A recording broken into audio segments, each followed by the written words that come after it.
इस लेसन में हम बिल्ट इन फंक्शंस इन नंपाई यानी नंपाई में कुछ ऐसे फंक्शंस हैं जो बिल्ट इन हैं वो डिस्कस करेंगे, और हमारे पास मौजूद हैं फुल फंक्शन, वंस, जीरोस, आई, रैंडम डॉट रैंडम और एम्प्टी फंक्शन। ये क्या होते हैं? बहुत ज़्यादा इजी हैं, लेकिन याद रहे कि सबसे पहले आपने इंपोर्ट करना होगा नंपाई एज एनपी। इसको कभी ना भूलें, अगर आप इसको भूल जाएंगे तो आप कोई फंक्शन परफॉर्म नहीं कर सकेंगे और आपके पास मैसेज आ जाएगा कि NP is not defined. It means कि आपने इस पे पहले एग्जीक्यूट करना है, इसको क्लिक करना है, राइट।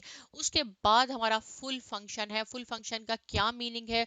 देखिए यहां से यहां तक इसका सिंटेक्स है np डॉट फुल। अगर आप चाहते हैं कि 4x4 का मैट्रिक्स हो, 4x4 मींस पहले आपको रोज मिलेंगी, फिर आपको कॉलम्स मिलेंगे, और जितने भी रोज हैं जितने भी कॉलम हैं उसके सारे एलिमेंट्स 8 हों।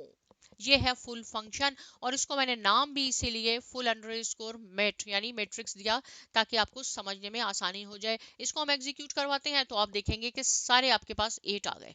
इसी तरह आप चाहते हैं कि इसको आप 7 करके देख लें, जरूरी नहीं है कि 8 हो, और यहाँ हम इसको 3x4 मैट्रिक्स कर देते हैं तो आपके पास सारे एलिमेंट 7 आ जाएंगे। कितना सिंपल हो गया फुल फंक्शन। अब आप चाहते हैं, ये तो हमारे पास क्या हुआ, होल नंबर है, हम चाहते हैं कि 8.5 आ जाए, 6x4 का मैट्रिक्स हो फुल, लेकिन उसके सारे एलिमेंट्स डेसिमल में हो, 8.5 हो, 7.5 हो, 6.5 हो, तो आप इसको भी एग्जीक्यूट करके देख लें, आपके पास सारे 8.5 आ गए। आप चाहें तो ये इसका ऑर्डर चेंज भी कर सकते हैं, ये आपका होमवर्क है, ये आपने प्रैक्टिस करनी है खुद, राइट। बहुत इजी हो गया काम। अब हम बात कर लेते हैं जीरो मैट्रिक्स की। नाम से ही आपको मालूम हो रहा है कि उसके सारे एलिमेंट जीरो होने चाहिए।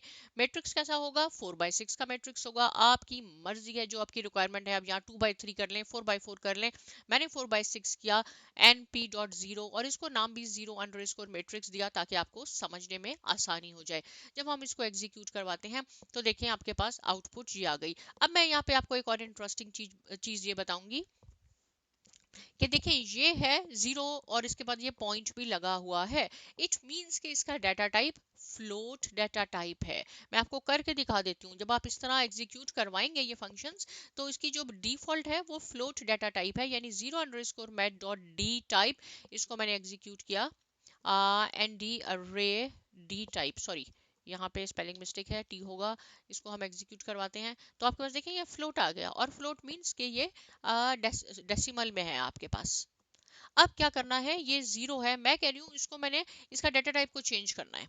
आप इसको इंटीजर भी कर सकते हैं, स्ट्रिंग भी कर सकते हैं, बुलियन भी कर सकते हैं, वो मैं आपको डिफरेंट मेट्रिसेस पे करके दिखाऊंगी। यहाँ मैं कहती हूँ ये जो जीरो है सारा, इसको मैंने बुलियन में करना है, राइट। तो आपने एक ऐसा सिंटेक्स लिखना होगा, एग्जैक्ट यहाँ से यहाँ तक आपने सेम लिखना है, इसके बाद कॉमा लगाना है और D type is equal to boolean कर दें, D type is equal to integer कर दें, D type is equal to string कर दें, जो भी आपकी रिक्वायरमेंट है। ये छोटा सा इसका चेंजिंग इसमें करनी होगी आपने, लेकिन याद रहे कि बुलियन का रिजल्ट ट्रू और फॉल्स में आता है। क्योंकि ये मैट्रिक्स हमारा जीरो जीरो है तो इसका आउटपुट आप देखेंगे सारा फॉल्स में आ जाएगा। बिल्कुल नहीं परेशान होना कि ये क्या डाटा टाइप हो गया, जीरो और सॉरी फॉल्स और ट्रू, राइट। तो ये हमारा जीरो होगा तो फॉल्स आएगा, और अगर वन होगा तो ट्रू आएगा। अब अब मैं कहती हूँ नहीं, मुझे तो ये स्ट्रिंग में ये सारा जीरो जीरो जो है इसको तो मैंने स्ट्रिंग में कन्वर्ट करना था, गलती से बूलियन हो गया। अब इस कोई बात नहीं, आप यहाँ डी टाइप करके स्ट्रिंग कर दें। लेकिन जब आपके पास फॉल्स है, ये मैट्रिक्स जीरो मैट्रिक्स है, याद रहे जब आप इसको स्ट्रिंग में कन्वर्ट करेंगे तो आउटपुट में आपके पास कुछ नहीं आएगा, सिर्फ स्ट्रिंग का सिंबल आएगा। ये देखें, कुछ नहीं आया। क्यों नहीं आया? बिल्कुल परेशान नहीं होना, अगर आपके पास जीरो के अलावा कोई और नंबर होगा तो फॉर श्योर वो स्ट्रिंग में कन्वर्ट हो जाएगा, लेकिन ये जीरो जीरो है, फॉल्स है, बुलियन है, इसलिए आपके पास स्ट्रिंग आ गया। अब हमने इसको चेक करना है कि क्या मीनिंग है इसका। इज इक्वल टू मैंने ये स्ट्रिंग डाल दिया और इसको मैंने एम्प्टी अंडरस्कोर स्ट्रिंग का वेरिएबल असाइन कर दिया। इसको जो मैंने प्रिंट करवाया तो ये आपको बताएगा कि अगर बुलियन है और ये है, इट मींस के ये फॉल्स है। सिर्फ आपके पास ये आ रहा है ना कोटेशन, इट मींस के ये फॉल्स है, ये सारे फॉल्स हैं, राइट।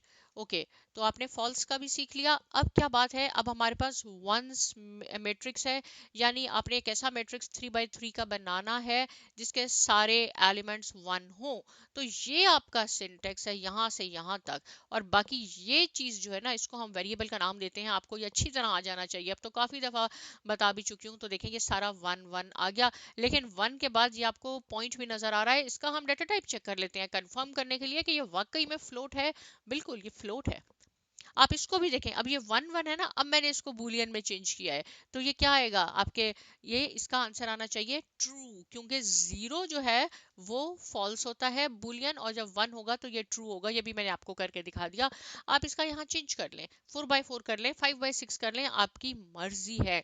लेकिन एक और बात याद रहे, देखें ये मैट्रिक्स तो मैंने इस तरह बना लिया ना, 3/3 करके बना लिया, और आसान तरीका है, लेकिन आप इसको इस तरह भी बना सकते हैं। अगर आपने सारे 1 देने हैं ना, np डॉट अरे, और यहाँ आप ये 2D अरे बना लें, जो मैंने आपको लास्ट लेसन में भी बताया था, 1 1 1 सारे एलिमेंट्स 1 1 हो, ये भी इसका तरीका है बनाने का। और अब देखें इसकी आउटपुट ऐसे आ गई। इसका भी हम डाटा टाइप चेक कर लेते हैं, तो इसका डाटा टाइप इंटीजर है।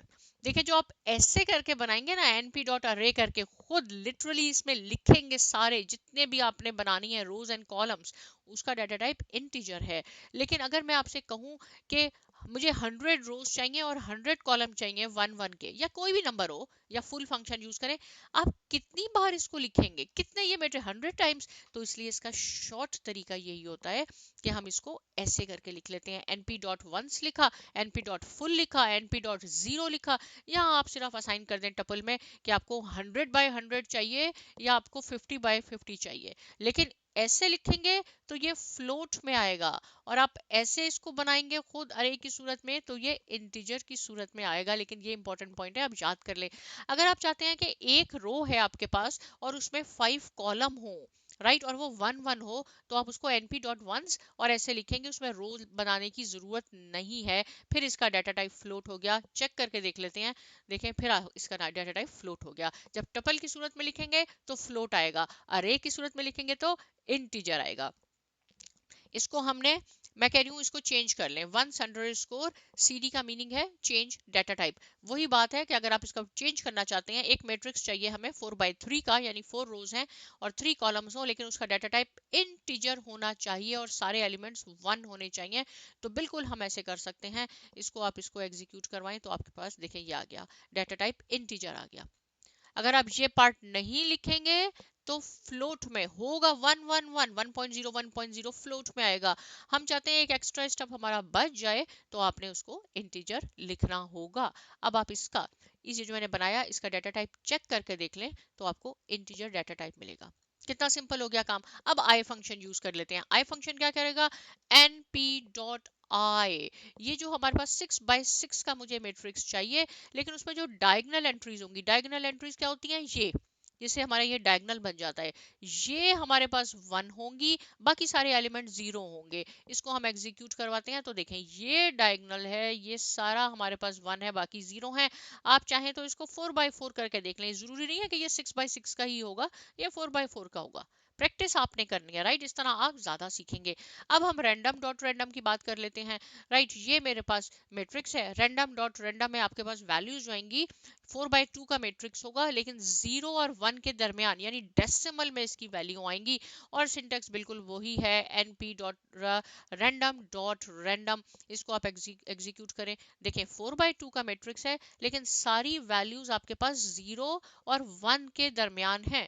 इसको मैं 4/4 का भी करके आपको दिखा देती हूँ कि मैट्रिक्स साइज तो चेंज हो जाएगा, लेकिन वैल्यूज इसकी वही होंगी 0 और 1 के दरमियान। अब एक हमारे पास है एम्प्टी मैट्रिक्स, मैं 3/3 का चाहिए। आप सोच रहे होंगे नाम तो इसका एम्प्टी है, लेकिन इसका एम्प्टी आउटपुट आएगा, लेकिन याद रहे कि जब हम इसको एग्जीक्यूट करवाएंगे तो इसमें 3/3 का मैट्रिक्स है, लेकिन इसमें कुछ वैल्यूज आती हैं, ये एम्प्टी नहीं होगा। तो मुझे पूरी उम्मीद है कि ये जो बिल्ट इन फंक्शन थे आपके पास नमपाई में, इनका कॉन्सेप्ट आपको अच्छी तरह समझ में आ गया है। प्रैक्टिस आपने करनी है, साइमा एकेडमी को आपने सब्सक्राइब करना है, लाइक करना है, शेयर करना है। मिलते हैं नेक्स्ट लेसन में, और बहुत शुक्रिया।